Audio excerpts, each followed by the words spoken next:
Você acertou, vamos ver? Vamos conferir? Um pesquisador deve escolher seu método de pesquisa, alternativa correta, C, pelas especificidades do objeto de pesquisa. Atenção! Quando você define o objeto e conhece as especificidades desse objeto, depois você pode trocar experiências com outros profissionais. Depois você pode acompanhar as diversas regras dos manuais de pesquisa, não há problema nenhum. Mas o primeiro passo é sempre conhecer seu objeto de pesquisa e as suas especificidades. Você vai trabalhar com movimentos sociais, você vai trabalhar com questões religiosas, você vai trabalhar com um determinado tipo de metodologia na área de produção, você vai trabalhar com gestão de pessoas, gestão de recursos humanos. Qual é o seu objeto? Analise o objeto, as especificidades, pense sobre ele, para depois começar a desenvolver estudos sobre o melhor método para ser aplicado àquele objeto de acordo com as especificidades dele. Vamos avançar nos estudos e você vai começar a compreender que isso se dá de uma forma quase corriqueira. A partir do momento que o pesquisador define qual é o seu objeto, a ideia do método já surge naturalmente a próxima pergunta que ele tem que desenvolver. As pesquisas são desenvolvidas, acompanhem conosco, as pesquisas são divididas, de uma forma didática, em grandes grupos. O grupo das pesquisas teóricas, o grupo das pesquisas aplicadas. Ambas são muito importantes, não tenha dúvida. Essa divisão é apenas uma divisão didática para facilitar a compreensão do nosso aluno. As pesquisas teóricas, elas têm como proposta, como objetivo, ampliar o conhecimento numa determinada área. Uma pesquisa teórica propõe novas abordagens, novas questões, novas explicações para problemas que já foram estudados, mas que não se pode dizer que esse problema já tenha sido integralmente estudado. Não há nada no universo do conhecimento que a gente diga, olha, sobre isso já se sabe tudo.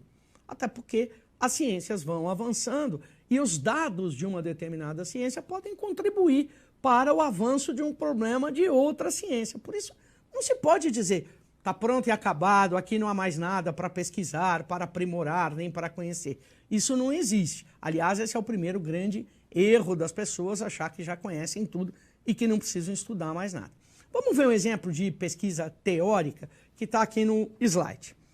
Na área da história, várias pesquisas teóricas são realizadas para rever os conceitos já estudados, como, por exemplo, o conceito de gênero, que é diferente do conceito de sexo biológico e que inclui atributos sociais e históricos. Durante muito tempo, a história trabalhou com o conceito de sexo biológico feminino masculino, até que a história foi adiante e, por meio de pesquisas teóricas, começou a identificar que existe também a ideia de gênero, que é a ideia que está associada a esses atributos históricos e sociais. Ser mulher biologicamente é uma coisa. Ser mulher na questão histórica e social é adotar aqueles procedimentos que a sociedade considera como atributos femininos. Eu não vou avançar nesse assunto, que é muito complexo e eu nem tenho conhecimento para isso. Mas veja, era um assunto que estava quase que dado como pronto e acabado, até que alguém ou alguns grupos de pesquisadores disseram, é possível avançar nesse conhecimento? É possível construir um outro olhar para esse conhecimento do que é ser homem, o que é ser mulher, o que é o feminino e o que é o masculino na vida social? É possível avançar sobre isso? Então, esses estudos teóricos avançaram e nos trouxeram essa informação, que é o conceito de gênero, um conceito associado a atributos sociais e atributos históricos. A pesquisa aplicada, acompanhe comigo, em contrapartida, diferente da pesquisa teórica, ela tem como objetivo propor soluções a determinados problemas. O campo da pesquisa aplicada, então, é a aplicação prática, ou seja, o uso da ciência em situações concretas para resolver as questões existentes. A pesquisa aplicada tenta, então, por meio dos métodos de pesquisa, controlar ou provocar mudanças nos fenômenos da natureza e na sociedade. ela intervém em situações reais. Veja, primeiro passo é a gente não ter nenhum tipo de pré-conceito, não ter nenhum tipo de pré-concepção. A pesquisa teórica não é mais importante que a pesquisa aplicada e a pesquisa aplicada não é mais importante que a pesquisa teórica. Tudo tem referência com o objeto de pesquisa. Qual é o seu objeto de pesquisa? Para um historiador, a pesquisa teórica é profundamente aplicável, corretamente aplicável. Para alguém na área da saúde, a pesquisa aplicada tem uma relevância, por vezes, a depender do objeto, por vezes maior do que a pesquisa teórica, embora qualquer pesquisador saiba que sem pesquisa teórica não se vai a lugar nenhum, sem base teórica. Nós vamos falar disso daqui a pouco. Observe o exemplo que nós estamos construindo aqui sobre pesquisa aplicada. A pesquisa para a elaboração de vacinas contra uma determinada forma de contaminação por vírus. É uma pesquisa aplicada que quer intervir na situação real, as pessoas estão se contaminando, vão parar de se contaminar por meio da vacina. Ela quer provocar mudanças nesse fenômeno da natureza. O fenômeno da natureza é o vírus. Esse vírus está contaminando as pessoas. Ela quer mudar esse fenômeno da natureza e vai fazer isso por meio de uma pesquisa aplicada. Mas veja, isso são definições, nós não estamos aqui dizendo que uma é mais importante que a outra. Vai tudo depender do seu objeto de pesquisa. A pesquisa é sempre puramente teórica ou aplicada? Não. Falei sobre isso para vocês. A resposta é negativa. Pesquisas teóricas podem gerar tecnologias e instrumentos práticos. Ao mesmo tempo, pesquisas aplicadas podem permitir o surgimento de novas perguntas que antes não tinham sido pensadas e que vão exigir conhecimento teórico para que sejam resolvidas. Nós temos vários exemplos nas diversas áreas do conhecimento, mas eu vou destacar dois aqui. Pesquisas teóricas de matemática são fundamentais para a engenharia civil. É por meio do conhecimento teórico da matemática que a engenharia civil consegue construir pontes e edifícios de uma forma mais rápida, com menor custo e maior segurança.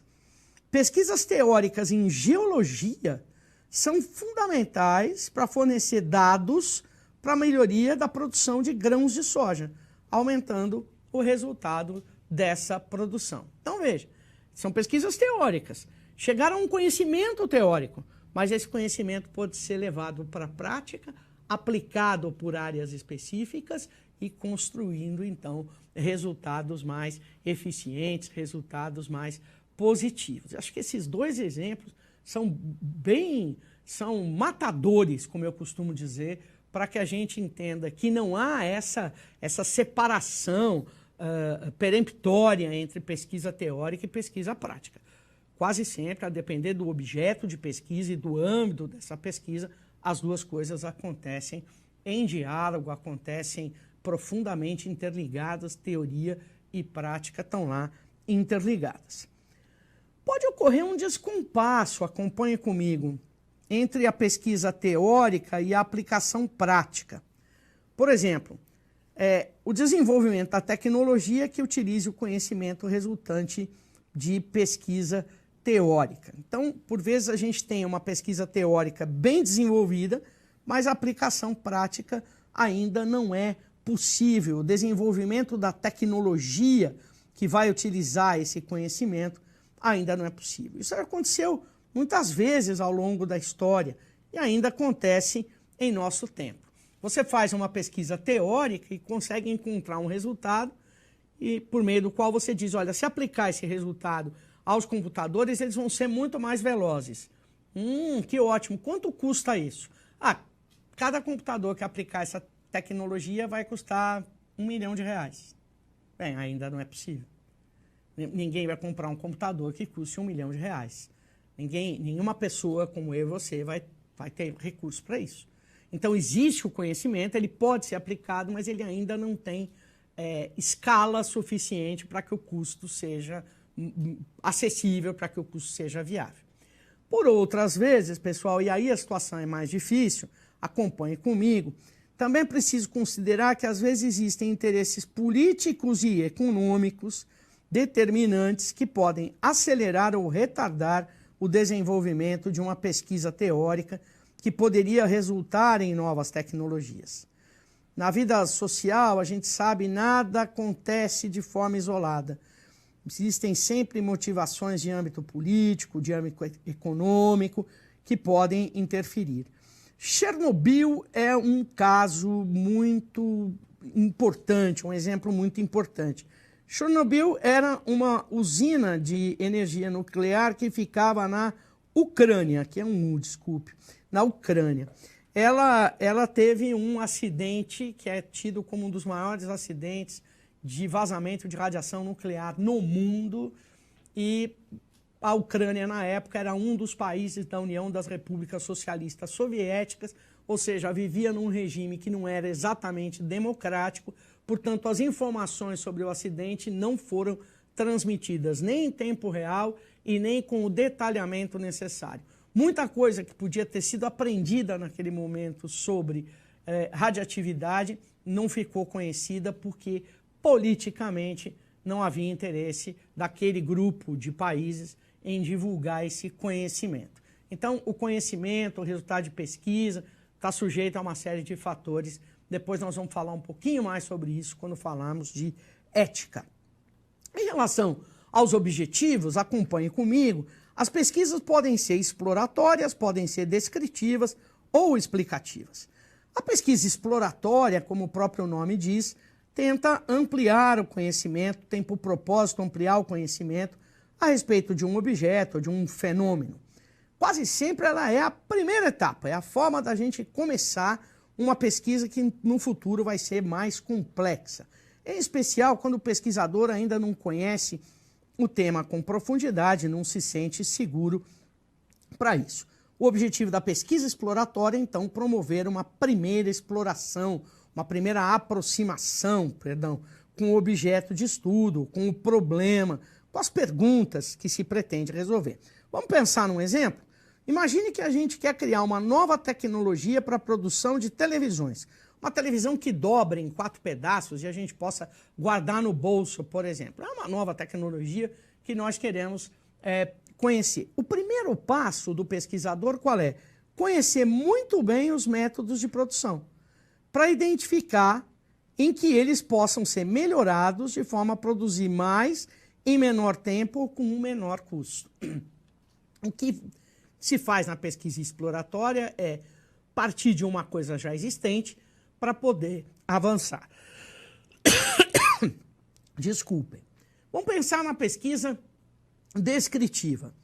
Ela tem objetivos diferentes daquela da pesquisa exploratória.